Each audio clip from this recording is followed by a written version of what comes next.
तो ये क्वेश्चन करते हैं, जैसे 3 मासेज हैं एक लाइन में, है ना, इस तरह से अलाइंड है। तो ये वाला मास जो है ये तो बड़ा है, मास m, लार्ज स्फेरिकल मास m, और 2 आइडेंटिकल मास हैं छोटे, है ना, मास m जो है वो इस तरह से अलाइंड है। अच्छा, point masses are connected by rigid massless rod. तो ये छोटे वाले जो मास हैं उनके बीच में एक मासलेस रॉड है, ठीक है, of length l।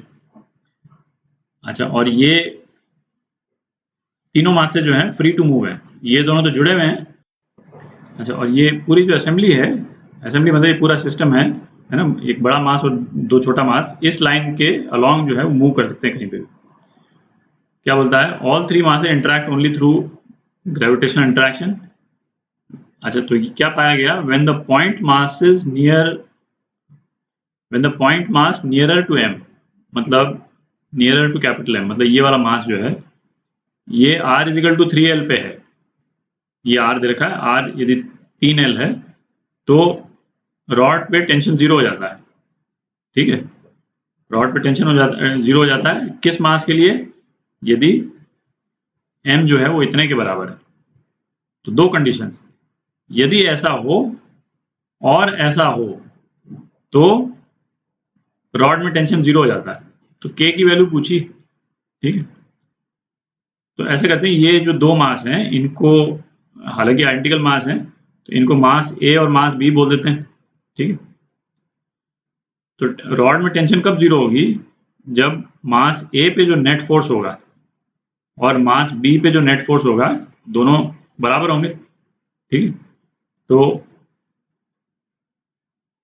F net on mass a जब F net on mass b होगा तब रॉड में टेंशन 0 होगा, ठीक है।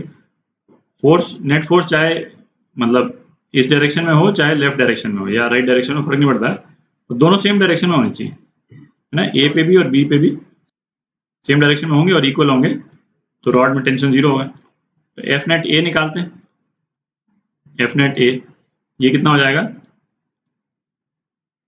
इस पे एक अट्रैक्शन फोर्स तो इस बड़े वाले मास का लगेगा और एक अट्रैक्शन फोर्स इस छोटे वाले मास का लगेगा, ठीक है।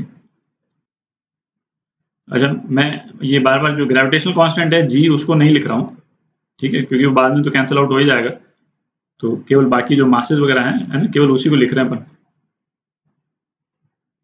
तो ए पे क्या फोर्स हो जाएगा, m m by r square minus, ये तो हो गया ये वाला फोर्स, F1A और F2A, ठीक है। तो ये F1A हो गया, ठीक है, और F2A क्या हो गया, m square by l square, ठीक है। और इसी तरह से F नेट B निकालते हैं, ठीक है। तो इस पे जो दोनों फोर्स लग रहे हैं, दोनों फोर्स एक ही डायरेक्शन में लग रहे हैं, यहां बना देता हूं, ये F1B और ये छोटे वाले मास के कारण F2B, ठीक है। तो ये कितना हो गया, mm upon r plus l whole square, बड़े वाले मास के कारण F1B, और ये बीच में प्लस आ जाएगा क्योंकि दोनों सेम डायरेक्शन में, m square by l square.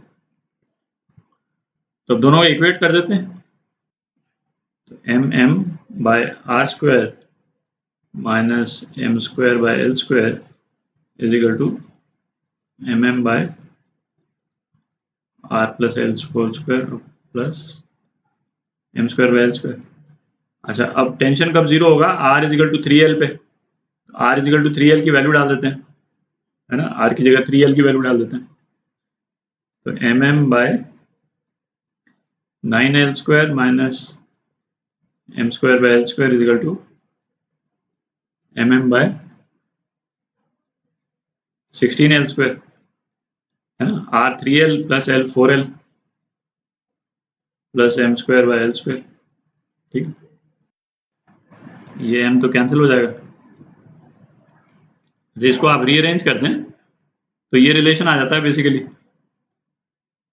m जो है वो आ जाता है 7m अपॉन 9 इंटू 32, ठीक है।